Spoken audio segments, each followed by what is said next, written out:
शादी के 5 साल बाद खुशी माँ बनने जा रही थी। उसकी खुशी 7वें आसमान पर थी, मगर उसका पति पंकज कुछ खास खुश नहीं था।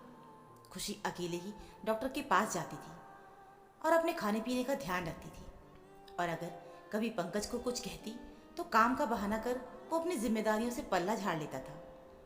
वो बड़ी बेसब्री से दिन गिन रही थी। बच्चे के आने से पंकज को शायद कुछ जिम्मेदारी का एहसास हो जाए। खुशी ब्यूटी पार्लर में काम करती थी। खुशी के हाथों में गजब का कमाल था। जिसका भी मेकअप करती उसका हुस्न निखर जाता था। पंकज एक प्राइवेट कंपनी में मैनेजर था। उसके अधीन 2-4 लोग काम करते थे। उसके ऑफिस में एक पोस्ट खाली थी जिसके लिए विज्ञापन दिया गया था। कंपनी में ग्राहक सेवा के लिए योग्यता के साथ साथ किसी मिलनसार और आकर्षक व्यक्तित्व की जरूरत थी। एक दिन तीखे नए नक्शे वाली काव्या नौकरी के आवेदन के लिए आई। उसकी मधुर आवाज और व्यक्तित्व से प्रभावित होकर और कुछ उसके पिछले अनुभव के आधार पर उसका चयन कर लिया गया था। पंकज के अधीनस्थ होने के कारण उसे काम सिखाने की जिम्मेदारी पंकज पर थी। काव्या उन लड़कियों में से थी जिन्हें योग्यता से ज्यादा अपनी सुंदरता पर भरोसा होता है। अब तक के अपने अनुभव से वो जान चुकी थी कि किस तरह की अदाओं के जलवे दिखाकर आसानी से सब कुछ हासिल किया जा सकता है। छोटे शहर से आई काव्या कामयाबी की मंजिल को छूना चाहती थी। कुछ ही दिनों के बाद वो समझ गई थी कि पंकज उस पर फिदा है। फिर इस बात का वो भरपूर फायदा उठाने लगी। काव्या बहाने बनाकर ऑफिस के कामों को टाल देती थी जिन्हें पंकज दूसरे लोगों से करवाता था। अपने यौवन और शौक अदाओं के बल पर काव्या पंकज के दिलो दिमाग पर पूरी तरह उतर गई थी। पहले पंकज ऑफिस से घर जल्दी आता था तो दोनों ही साथ में खाना खाते थे। अब देर रात तक खुशी उसका इंतजार करती रहती थी और फिर अकेली ही खाकर सो जाती थी। कुछ दिनों से पंकज के रंग ढंग बदल गए थे। ऑफिस भी वो सज धज कर जाता था। उधर इन सब बातों से बेखबर खुशी नन्हे मेहमान की कल्पना में डूबी रहती थी। उसकी दुनिया सिमट कर छोटी सी हो गई थी। एक रोज धोने के लिए कपड़े निकालते वक्त उसे पंकज की पैंट की जेब से मूवी के 2 टिकट मिले। उसे थोड़ी हैरानी हुई। पंकज फिल्मों का शौकीन नहीं था। कभी कोई अच्छी फिल्म लगी होती तो खुशी ही जबरदस्ती उसे खींच के ले जाती थी। उसने पंकज से इस बारे में पूछा। टिकट की बात सुनकर वो कुछ सकपकास आ गया और फिर तुरंत संभल कर उसने बताया कि ऑफिस के एक सहकर्मी के कहने पर वो चला गया था। बात आई गई सी हो गई थी। इस घटना के बाद पंकज कुछ सतर्क रहने लगा। अपनी जेब में कोई सबूत नहीं छोड़ता था। खुशी की डिलीवरी का समय नजदीक था। पंकज ने उसके जाने का इंतजाम कर दिया। खुशी अपनी माँ के घर चली आई। अपने मायके पहुंचने के कुछ दिन बाद खुशी ने एक बेटी को जन्म दिया और उसकी खुशी का ठिकाना नहीं था। उसका समय दिन रात बेटी के साथ बीतने लगा। इधर पंकज खुशी के ना रहने पर अब वो बिल्कुल आजाद पंछी था। उसकी और काव्या की प्रेम लीला परवान चढ़ रही थी। कुछ महीने बीते तो खुशी ने पंकज को फोन करके बताया कि अब वो घर आना चाहती है। जवाब में पंकज ने खुशी को कुछ दिन और आराम करने की बात कही। खुशी को पंकज की बात कुछ जची नहीं, मगर उसके कहने पर वो कुछ दिन और रुक गई। 2 महीने बीतने को आए, मगर पंकज उसे लेने ही नहीं गया था। तो उसने पंकज को बताए बिना ही खुद ही घर आने का फैसला कर लिया। दरवाजे की घंटी पर बड़ी देर तक हाथ रखने पर जब दरवाजा नहीं खुला तो खुशी को फिक्र होने लगी। आज संडे है, पंकज ऑफिस भी नहीं गए होंगे, दरवाजे पर ताला भी नहीं है। इसका मतलब कहीं बाहर भी नहीं गया है। तो फिर इतनी देर क्यों लग रही है दरवाजा खोलने में? खुशी सोचने लगी थी। कंधे पर बैग उठाए और एक हाथ से बच्चे को गोद में संभाले वो अनमनी सी खड़ी थी कि खटाक से दरवाजा खुला। एक बिल्कुल अनजान लड़की को अपने घर में देख खुशी हैरान रह गई। पंकज ने खुशी को यूं इस तरह घर में अचानक देखा तो उसकी सिट्टी पिट्टी ही गुम हो गई। उसके माथे पर पसीना आ गया। उसका घबराया चेहरा और घर में एक पराई औरत को अपनी गैर मौजूदगी में देखकर खुशी का माथा ठनका। गुस्से में खुशी की त्योरियां चढ़ गई। पूछा, कौन है ये और यहाँ मेरे घर में क्या कर रही है, वो भी तुम्हारे साथ? पंकज की चुप्पी से खुशी को सब समझ आ गया था। एक पल के लिए खुशी को लगा कि वो घर छोड़कर चली जाए। फिर उसे ख्याल आया कि वो क्यों अपना घर छोड़कर जाए। यहाँ से जाएगी तो काव्या, जिसने उसके सुहाग पर डाका डाला है। काव्या, अब तुम यहाँ नहीं रह सकती, इसलिए आज ही अपना सामान उठाकर चली जाओ। ये क्या कह रही हो तुम? काव्या कहीं नहीं जाएगी, पंकज ने बीच में आते हुए कहा। पंकज की शय पाकर काव्या पंकज के साथ खड़ी हो गई तो खुशी के तन बदन में आग लग गई। एक तो चोरी, ऊपर से सीना जोरी। काव्य की ढिठाई देखकर खुशी से रहा नहीं गया। गुस्से की ज्वाला में उबलती खुशी ने काव्य की बाह पकड़कर उसे लगभग धकेल दिया था कि तभी एक जोरदार तमाचा खुशी के गाल पर पड़ा। वो सन्न सी रह गई थी कि एक दूसरी औरत के लिए पंकज उस पर हाथ उठा सकता है। वो सोच भी नहीं सकती थी। उसकी आंखें भर आई थीं। पंकज के रूप में एक अजनबी वहां खड़ा था। वो उसका पति नहीं। पंकज ने खुशी के सामने ही काव्य की कमर में हाथ डाल दिया और कुटिल मुस्कान उसके होठों पर आ गई। चलो, अच्छा हुआ जो तुम सब जान गई। तो अब ये भी सुन लो, मैं काव्य से शादी करने वाला हूँ और ये मेरा अंतिम फैसला है। खुशी आवाक सी रह गई थी। मैं अब तुम्हारे साथ एक पल भी नहीं रहना चाहता। पंकज ने बिना किसी लाग लपेट के दो टूक जवाब दे दिया था। खुशी अपने ही घर में अपराधी की तरह खड़ी थी। जिस आदमी के साथ ब्याह कर वो इस घर में आई थी वही अब उसका नहीं रहा तो उस घर में उसका हक ही क्या रह जाता है।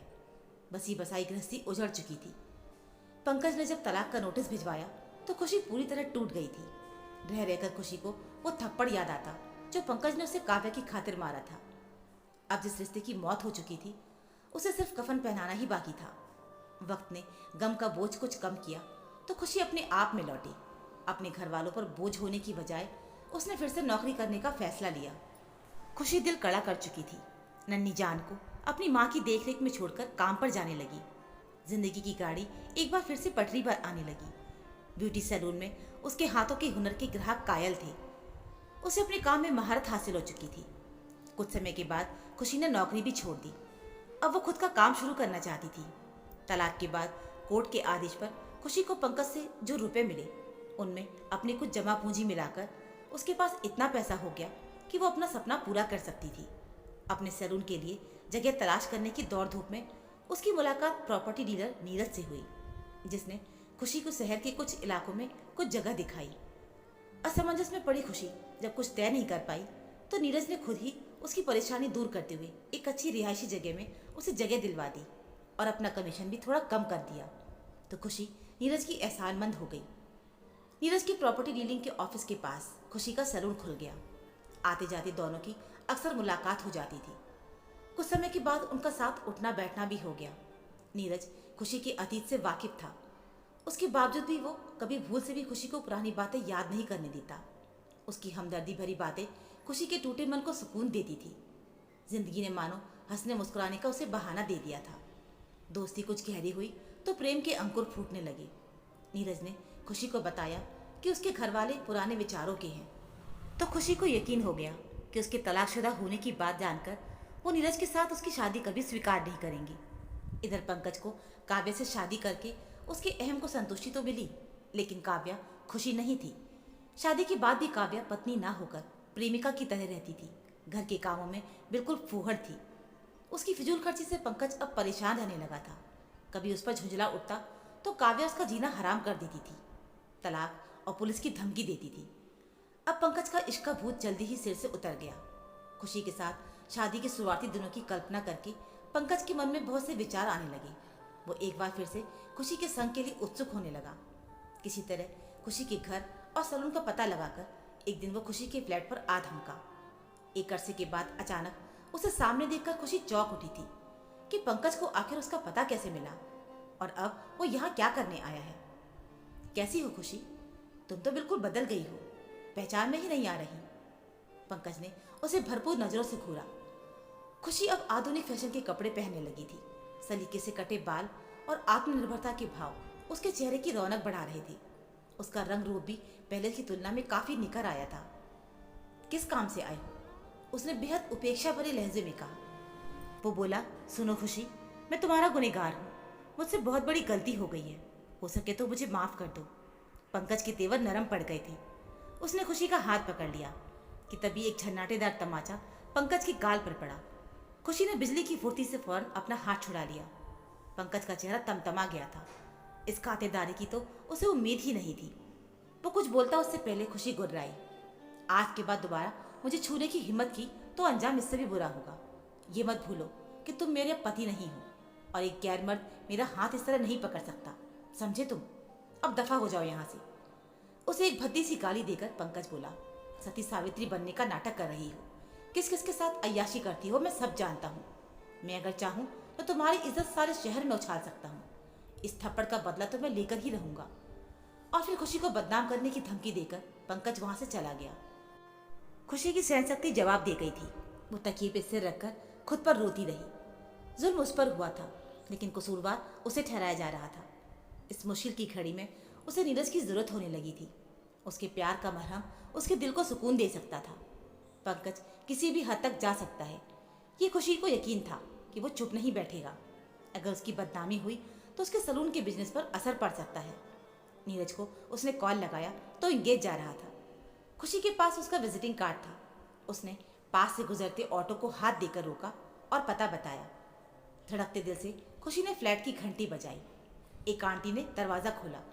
खुशी ने उनसे नीरज के बारे में पूछा और अपना नाम खुशी बताया तो उन्होंने सिर्फ इतना ही कहा, अच्छा बेटी तुम हो खुशी, आओ आओ अंदर आओ। सोफे पर बैठने का इशारा करते हुए वो भागकर किचन की ओर चल पड़ी। खुशी को थोड़ा अटपटा सा लगा। वो बैठकर घर का एक एक कोना निहारने लगी कि तभी आंटी आ गई। लो बहू, पहले ये मिठाई खाओ और ये पानी पियो। बहू? खुशी को अपने कानों पर विश्वास नहीं हुआ। इसका मतलब नीरज ने उन्हें सब कुछ बता दिया है। लेकिन आंटी के अलावा उस घर में कोई नहीं था। आंटी के पति नहीं थे, क्योंकि उन्होंने ना ही सिंदूर लगाया था और ना ही कोई श्रृंगार किया था। खुशी, कल रात को ही नीरज ने मुझे तुम्हारे बारे में बतलाया। मुझे तुम्हारे तलाकशुदा होने से कोई दिक्कत नहीं है और ना ही तुम्हारी बच्ची से। खुशी अचंभित होकर सुन रही थी। तभी उन्होंने आगे कहा, 30 साल पहले मेरा भी वही हाल हुआ जो तुम्हारा हुआ था। मैंने अपने पति को छोड़ा था। उसके बाद मैंने कभी भी मुड़कर नहीं देखा, ना ही मैंने दूसरी शादी की। लेकिन आज सोचती हूँ नीरज के सिर पर एक पिता का साया होना ज़रूरी था। कल बीत गया, लेकिन आज मेरे सामने है। जब मुझे पता चला तभी मैंने ठान लिया था कि इस घर की बहू तुम ही बनोगी। तभी बेडरूम से नीरज को निकलता देख खुशी हैरान हो गई। मतलब नीरज ने सारी प्लानिंग की थी ताकि मैं आंटी से मिल सकूं। मैडम, तो कब की शादी की डेट रखी? नीरज ने पूछा तो खुशी शर्म से लाल हो गई थी। तो दोस्तों, उम्मीद है आपको हमारी ये कहानी ज़रूर पसंद आई होगी। कहानी अच्छी लगी हो तो प्लीज़ वीडियो को लाइक, चैनल को सब्सक्राइब ज़रूर कर लीजिएगा। मिलते हैं फिर एक नई कहानी के साथ। कहानी सुनने के लिए आप सभी का बहुत बहुत धन्यवाद।